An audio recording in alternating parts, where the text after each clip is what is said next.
Bismillahirrahmanirrahim. Assalamualaikum teman-teman peternak.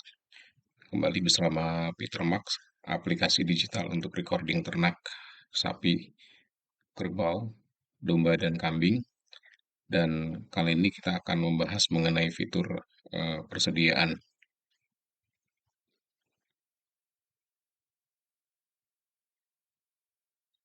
Pengelolaan persediaan pada Peter Max dimulai dengan penerimaan barang, di mana teman-teman bisa mencatat setiap barang yang diterima, baik itu berupa bahan baku yang nantinya akan digunakan pada produksi konsentrat atau hijauan, dan juga untuk penerimaan barang berupa suplemen atau vitamin obat yang nantinya akan dikonsumsi oleh ternak teman-teman. Penerimaan barang dicatat seperti ini teman-teman. Jadi kita menentukan tanggalnya kapan. Artinya saya ambil contoh di sini hari ini. Kemudian dari supplier siapa, karena sebelumnya saya hanya mencatatkan satu supplier, kita bisa pilih suppliernya sendiri siapa. Kemudian keterangannya ini kita kasih keterangan penerimaan obat, misalkan seperti ini. Dan detail transaksinya, teman-teman bisa tambahkan obat apa saja yang diterima. Di sini saya ambil contoh suplemen vitamin dan obat yang diterima adalah biodin. Jumlahnya satu botol. Ini yang saya sampaikan sebelumnya, bahwa untuk obat ini memiliki dua satuan, ada satuan besar dan satuan kecil, di mana satuan besarnya adalah botol, merupakan satuan yang kita gunakan pada saat kita membeli, sementara satuan kecilnya adalah mililiter, yang nantinya digunakan pada saat obat tersebut digunakan oleh ternak. Catatannya saya kosongkan, atau catatannya oke. Kemudian harga satuannya itu katakanlah misalkan 62.000. Saya di sini ambil satu, kebetulan tidak ada diskon, tidak ada pajak sehingga harganya 62.000. Seperti ini teman-teman, yang nantinya kalau misalkan memang data tersebut ada perlu disesuaikan, teman-teman bisa menyesuaikan baik untuk bagian header, artinya dari sini nomor transaksi, judul di atas, atau juga pada bagian detail. Misalkan, oh bukan satu botol yang saya terima tapi dua botol. Kita bisa edit di sini, dua botol. Oke, saya simpan. Selesai, bahwa jumlah yang diterima adalah eh, dua botol. Dan sebagai bukti penerimaan barang, kita bisa keluarkan bukti penerimaan barangnya seperti ini. Yang nantinya selain bukti penerimaan ada juga laporan penerimaan barang. Yang bedanya kalau bukti transaksi itu memang atas satu transaksi saja, sementara kalau laporan bisa periode baik per 1 minggu atau 10 hari atau 1 bulan, tergantung periode yang teman-teman buat. Berikutnya ada retur, di mana apabila ternyata kondisi barang yang diterima itu tidak sesuai, misalkan kalau di bahan baku bisa saja karena kadar airnya berlebih, atau pada obat misalkan kemasannya rusak, dimungkinkan juga ada retur, dan teman-teman bisa catat di bagian sini untuk retur barang ke supplier. Teman-teman bisa tambahkan barang apa yang diretur kepada supplier siapa. Keterangannya saya kasih tes aja. Kemudian item barangnya di sini saya tambahkan yang diretur adalah suplemen vitamin dan obat. Obatnya biodin. Yang diretur itu satu botol misalkan. Catatannya kemasan rusak. Seperti ini, yang harganya sama 62.000, tidak ada pajak dan diskon. Seperti ini bukti returnya, dan nanti juga ada laporan returnya juga. Berikutnya ada produksi konsentrat, yang di sini kita bisa mencatatkan produksi konsentrat apabila teman-teman memiliki fasilitas feed mill atau pengolahan pakan, bahwa hari ini saya akan memproduksi konsentrat breeding, di mana sebelumnya kita sudah menentukan formula dari konsentrat breeding itu terdiri dari bahan baku apa saja. Yang di sini Sebagai acuan, formulanya itu untuk konsentrat breeding terdiri dari bunggil sawit 50%, 250 kilo, kemudian onggok 50% juga 250 kilo, totalnya 100% atau 500 kilo. Nah, untuk realisasi produksinya, teman-teman bisa tambahkan satu item komoditas, misalkan bungkil sawitnya, atau onggoknya, atau kalau memang produksinya sesuai dengan formula yang sudah ditentukan, teman-teman bisa lakukan di sini misalkan saya mencatat untuk 5 kali mixing. Artinya saya mencatat untuk 2.500 kilo. Nah, di sini kita bisa langsung isikan saja isi data produksinya. Sehingga kalau di bagian atas ini adalah formula yang sudah teman-teman tentukan, maka di bagian bawah ini adalah realisasi dari produksi yang sudah dilakukan. Di sini tercatat 2.500 kilo karena tadi kita masukkan 5 kali mixing, 5 kali batch produksi.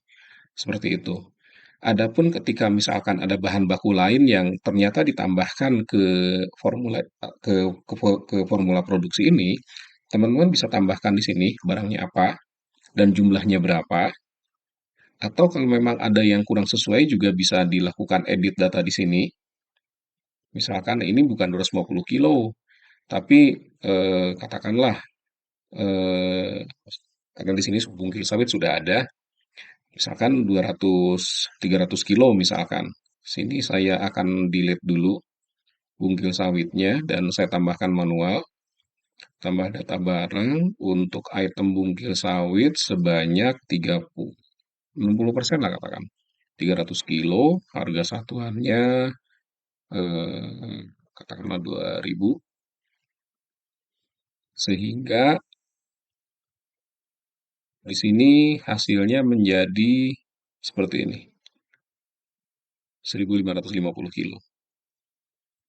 Nah, ini ada nanti bukti transaksinya seperti ini, bahwa berdasarkan formula harusnya seperti ini, tapi realisasinya kemudian seperti ini. Ini contoh untuk pengeluaran bahan baku untuk produksi konsentrat. Berikutnya adalah pengeluaran atau pemakaian barang. Artinya di sini teman-teman bisa mencatatkan pengeluaran non penjualan.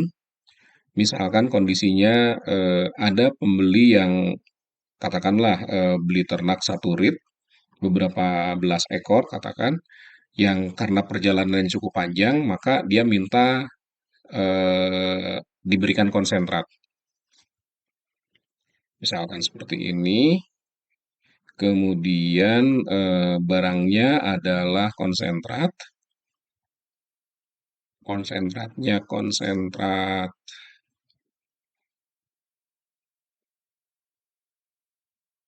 finisher, dia minta 50 kilo, catatannya perjalanan jauh, misalkan seperti itu. Yang walaupun bukan penjualan, tapi sebaiknya kita masukkan harga yang dikenakan itu sebetulnya biaya berapa. Katakan 4.500, ditambahkan di sini.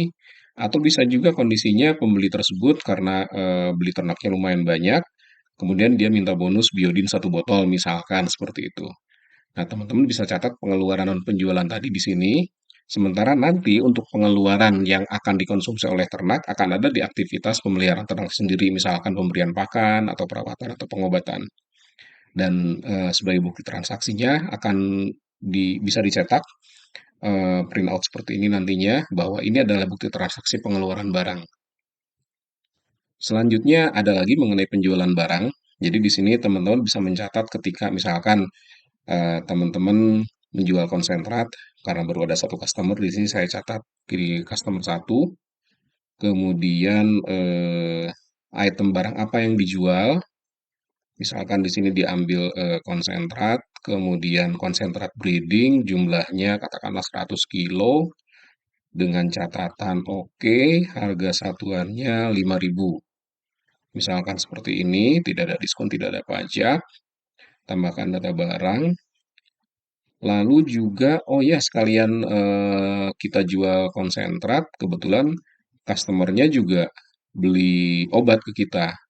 Katakanlah dia beli Gusanex, satu botol, catatannya tes juga misalkan harga satuannya misalkan 70.000 lah, tidak ada diskon, tidak ada pajak, kita bisa catat seperti ini, yang nantinya sebagai bukti transaksi, teman-teman bisa keluarkan printout seperti ini, atau kalau memang diperlukan surat jalan, bisa juga teman-teman nanti cetakan surat jalannya seperti ini. Misalkan nama pengemudinya Pak Asep misalkan, dan nomor polisi kendaraan yang digunakan itu misalkan B1234CD, dan ini bisa dibuatkan surat jalan, atau kemudian juga kita bisa cetak faktur atas penjualan tadi, nilainya berapa. Dan terakhir, karena ada penjualan, Fitermark juga menyediakan fitur untuk mencatat apabila terjadi retur barang. Misalkan ambil contoh dari customer satu, keterangannya tes. Oke, lalu barang yang diretur adalah konsentrat, finisher, jumlahnya misalkan 20 kilo, catatannya biasanya karena apek misalkan. Kemudian harga satuannya 4.500, tidak ada pajak dan tidak ada diskon. Seperti ini pencatatan retur dari customer atas barang yang sebelumnya kita jual. Dan berikut ini adalah bukti transaksi bahwa memang kita sudah mencatatkan retur. Nah, semua aktivitas tadi, selain memiliki bukti transaksi, juga nanti kita ada laporan berdasarkan periode tertentu, misalkan per 10 hari, atau per 1 minggu, atau per 1 bulan, yang nantinya eh, sebagai laporan bahwa dalam 1 bulan tersebut kita menerima barang apa saja, atau memproduksi konsentrat apa saja, sesuai dengan yang ada di bagian persediaan ini. Eh, Demikian pembahasan mengenai fitur persediaan ini. Insya Allah berikutnya kita bahas fitur-fitur yang lainnya. Mari bangun dan kembangkan peternakan dengan lebih efisien bersama Peternak. Assalamualaikum warahmatullahi wabarakatuh.